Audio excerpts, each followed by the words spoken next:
Sexy brisket. That Briskets should are be your sexy. Burning Man playa name.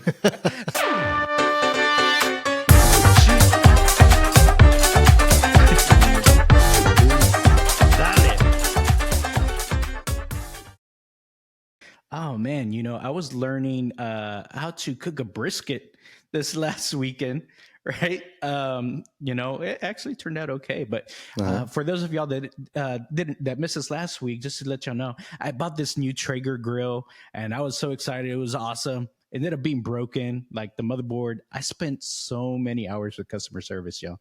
By the way, I get for the customer service reps out there, like deal with like lots of people that don't know what they're doing, and you have to be like methodical. Step 1, 2, 3, 4. But oh my goodness, I talked to 4, 5 people.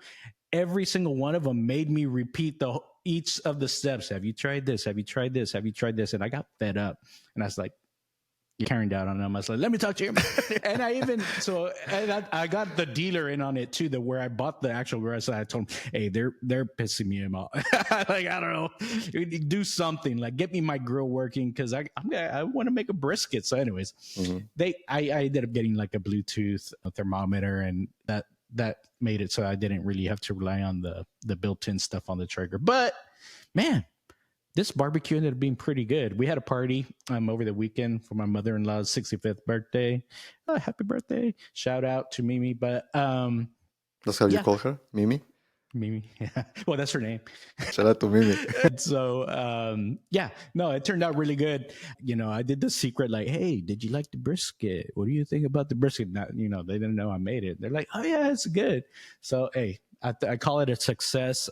Traeger better fix my damn grill, because I'm making another brisket next week. So hopefully I get it working. All right. It's a lot of sleepless nights if you don't have it all set up. We're gonna have to geek out here. So explain us how do you did it? Like, do you got the meat? What kind of meat, right? Like, did you went to? Yeah, tell us the whole process. Okay, so like on this brisket, so there's different levels of brisket that you can get. I ended up getting a Wagyu brisket. I think it's called a Kashi brisket. So it's for the humble people. Yeah, the humble people. Okay, so the brisket is like $150 brisket, but I don't even know how many pounds. It was a big boy. A very good price. Usually in a restaurant, $50 to $80 for an ounce of of that type of meat. I gotta connect. So like that's how. Yeah, I guess I think the brand, it's called Heart Brand. The people that make this brisket. The heart or yeah, heart? like heart. Corazon. Okay. Heart Brand brisket. They sell a bunch of different meats, but these guys, great brisket. I didn't know what I was doing exactly on the whole cook and everything, but I think if you start off with a good quality meat, it makes the whole process a little bit easier. And kind of if you mess up a little bit here or there, you're okay. So when I got this brisket, first thing you're supposed to do is trim it down anyways. So I was able to trim it down. This brisket in general came trimmed up really, really well. I didn't have to do too much with it. Plus backyard brisket, that's what they call it, right? I'm doing backyard barbecue. It's not like restaurant style. It's not like competition style. This is just for me. So I just wanted to make sure it was going to cook evenly and things How like that. do you know like how much fat you need to leave? Usually like you tend to do maybe a 1/4 inch, but a fat. Now this was a Wagyu brisket, so it had a little bit of extra fat. So I did do a little bit of extra trimming, but I just wanted to make sure like some of the ends weren't going to curl up and things like that, because that hurts the cooking process. You'll get like some fat that'll pool or puddle up, and that'll hurt your bark and things like that. So you don't want to do that. So you just want to kind of trim it in general, just to make it nice and lean, and they call it aerodynamic. You want to like a sexy brisket there. So sexy brisket. A sexy brisket. Yeah, that should be your Burning Man playa name. Sexy brisket. On the way.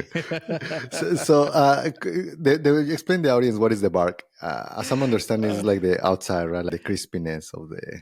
Yeah, exactly. So the whole point of like barbecuing in a smoker is like you want to develop this bark. There's a lot of flavor in that bark. That's where you use a different wood. So the Traeger, the one that I have, it's a pellet smoker. So you actually feed it they look like little rabbit food pellets, but there's actually wood pellets, and it's a controlled fire. So this smoker is basically like an outdoor oven that smokes your food. That's basically what it is. So you're Do you basically choose cooking like in an a oven. hickory or any like a I what I type of? Oh, doesn't used matter.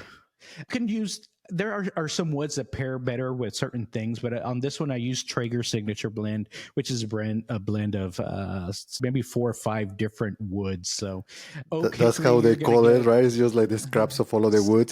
exactly. Hey man, that's a pretty good business model. I'm sure that's what they're doing. They're just getting the For scraps sure. and pooping it out. That's what a lot of on Reddit and stuff like that they call it. I got my pooper going, and which is their because they look like little poop They look like pellets. a little like a mice poop. Yeah. Exactly. So anyway, so yeah, that's what I did. I trimmed it up. I did an overnight cook, so I set it 200 degrees, put a top rack on the Traeger, set it, forget it. I put my little thermometer in there just to make sure it wasn't going to overcook or anything. I set it to alert me at 175 internal temp of the brisket. Didn't reach that for a while, so I woke up and it was still good, but I was running out of pellets, so I had to put some pellets in there just to make sure it kept going. Once it hit 175, I did brisket paper. Lots of people do it differently, and by the way, I did fat side up. A lot of people have their own way of doing it, but I did fat side up in the grill. Took it out, wrapped it, stuck my thermometers back in, stuck it back in the grill, set it to 275 to get it up to about 203 temperature. So it really wasn't too bad. By the way, I use a meat church rub. I don't know if for y'all barbecue people out there, y'all probably seen Matt Pittman. He's from Meat Church. I use one of his rubs. I think it's called Holy Cow. So I use that one Holy on cow. Holy Cow. It was pretty good. It came out great. So in the end, that it got devoured. I'm telling you, people loved it. So I would definitely recommend get as good of a meat as you can. I think that Wagyu brisket, this was my first smoked brisket. I've done one in the oven before, but this is Mhm. my first smoked one. So, I was experimenting here and there, and I wasn't sure with like thermometer placement. So I had like several thermometers actually just to double check I didn't overcook it or undercook it. You want to make sure the flat part of the brisket is going to be tender. It all came out great though. I think the Traeger does actually make it super easy because you don't have to Mhm. watch the fire going too high or too low, things like that. As long as it's pooping out pellets, you're good to go. So it keeps it stable, and it's basically like an outside oven. And that smoke though gets you really good flavor. So my daughter, she's in a band, and her teacher, shout out to Mr. Munoz, the guy always, she said that he's always talking about food. He said that it will take about 12 hours. Is that right? Did it took you about 12 hours?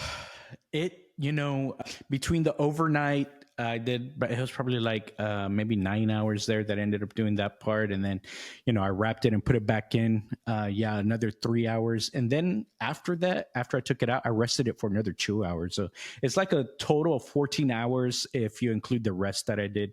And the rest, that's what they say when you pull it out of the grill and you Mhm. take it down from the 200 degrees to 203 degrees back down to 140, which is your cutting temperature. You want or 140, 150 in that Mhm. range. You don't want to cut it too early. If you cut it too early, all of the juices are going to escape. So bringing the temp back down gives a chance for everything to reabsorb, and it gets a little bit better, and you don't lose out on all that flavor. Hmm. Okay. Would you buy it So again? Like it's a lot of work. your I'm going to do it yeah. again. Hmm. Well, would I buy what again? The Traeger? Yes. Oh, that's up for debate. There's lots of other products out there, so it's not like I'm married to Traeger or anything. I just, I know Mondo, you've got one too. You said lots of good things about us. Oh man, Yeah. that sounds really good. Yeah, it's like for us we cook fish, chicken, like 2 3 times a week we use them. So, but yeah, I think that I don't know. I started to think that is your luck. Your Tesla doesn't work. Your What's grill going doesn't on here? work. Maybe you're too static. Let me tell you, there's other things also. Like I was cooking, I was cooking Thanksgiving dinner or Thanksgiving lunch at my house also, and I have a really nice Thermador kitchen package, right? All the fridges, the double ovens, the warmers, everything, right?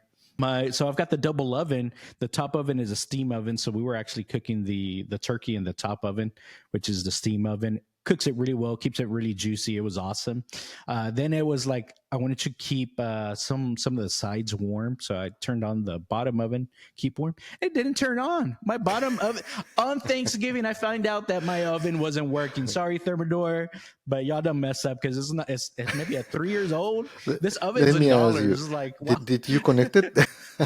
It's all Is yeah, it the top worked. It's not like I was like, oh my goodness. It's like the Super Bowl event here and my oven doesn't turn on. I was like, come on, Thermador, what's going on here? They're usually coming this that's week what happened. also. Oh. So yeah, I'm gonna have a lot of service people here. We'll see. You're right. You're onto something there. And I think that it always happens to tech, right? It doesn't matter. I think that is the older tech, it had less electronics, right? Like less problems. And now it's like you cannot even use it, you like fix it yourself. You have to change all of the board, like even with the cars, right? Now all the cars are like electronic and everything is very hard to fix things because everything is like literally embedded within the computers of each of the devices. So I'm sorry, Ramirez, you want to have to. And you know what? And honestly, that's so hard for me because I'm the type that like I like to get my hands dirty. I like to get in there, figure out what's broken. That's always been me. Like I want to fix it. Like I want to get in there myself, but it's all harder and harder because all these integrated circuits are in these things. I'm not gonna bust out my things and start soldering stuff. Yep. Don't want to break it worse. Cool. I think that we have a solid one, man. Yeah. I think that's all that we've got for today. So just a reminder: subscribe, comment. We really love to hear from you. And I also do want to do a shout out to Lauren and Henry. I think we got a couple new subscribers. We had a good time at the Christmas party. So hopefully y'all check us out and let us know what you want to hear about too. So anything you want to add there, Mondo? No, it's like start getting ready for your posadas. You'll hear about it probably next week. All right. Well, see y'all next time and keep doing it sin miedo. Bye. Miedo. Bye.